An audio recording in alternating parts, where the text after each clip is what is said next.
سے زیادہ دنیا میں کون سی چیزیں آپ کو پیاری ہیں؟ 4-5 چیزوں کا میں ذکر کروں گا آپ کے سامنے. کون سی چیزیں پیاری ہیں؟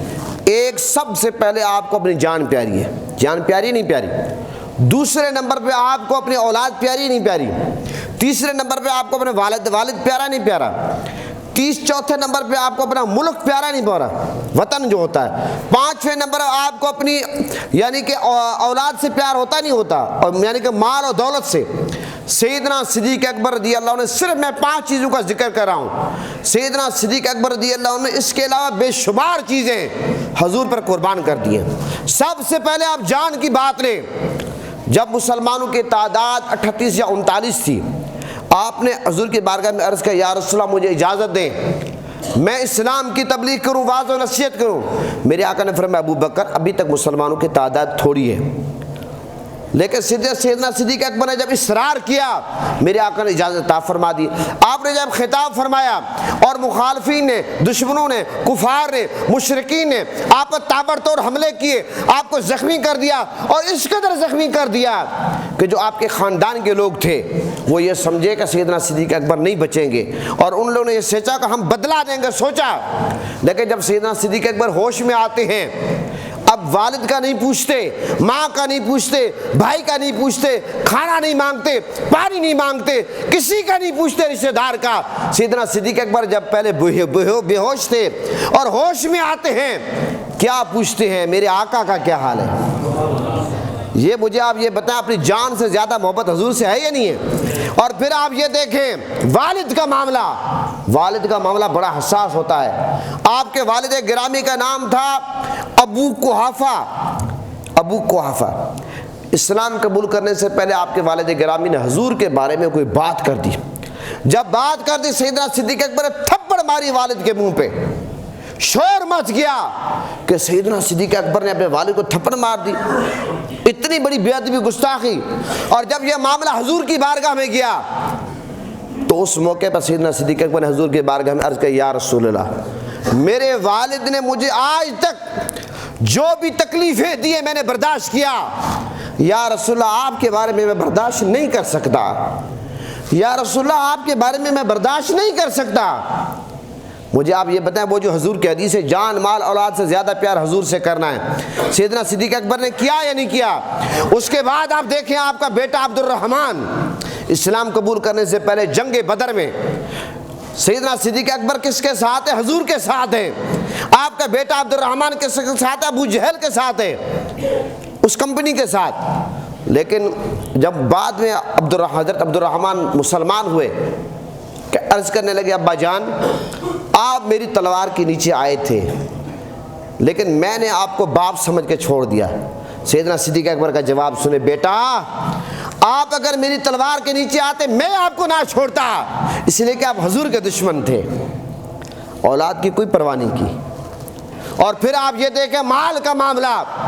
جب میرے آقا نے مال طلب کیا، اللہ کی راہ میں مال دو، سیدنا صدیق اکبر سب کچھ اپنا لے کر آ گئے.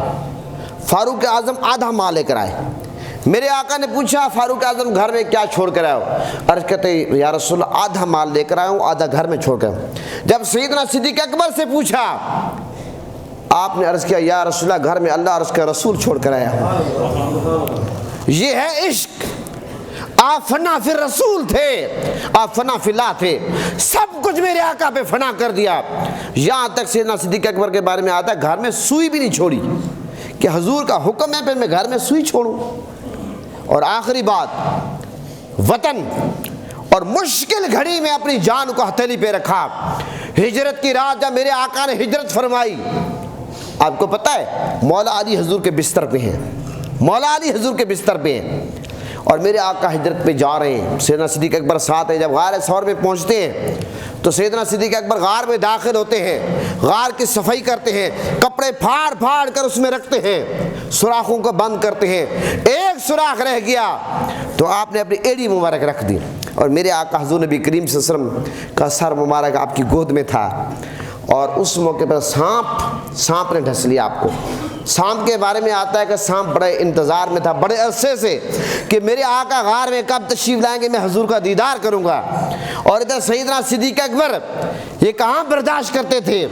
سیدنا صدیق اکبر رضی اللہ عنہ نے سانپ کو حضور کی طرف آنے نہیں دیا، اور پھر سانپ نے آپ کو ڈس لیا، آپ نے سوراخ میں پاؤں رکھا ہوا تھا، جب آپ ہلے نہیں اپنی جگہ سے کہ میرے آقا کے آرام میں خلل نہ آئے۔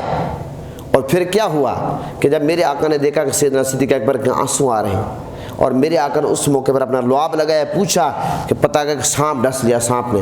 تو محترم حضرات، ہجرت کی رات آپ کو پتہ ہے ہر طرف دشمن تھے، مخالف تھے، سیدنا صدیق اکبر نے آپ کو پتہ اس موقع پر حضور کو کاندھوں پہ اٹھایا۔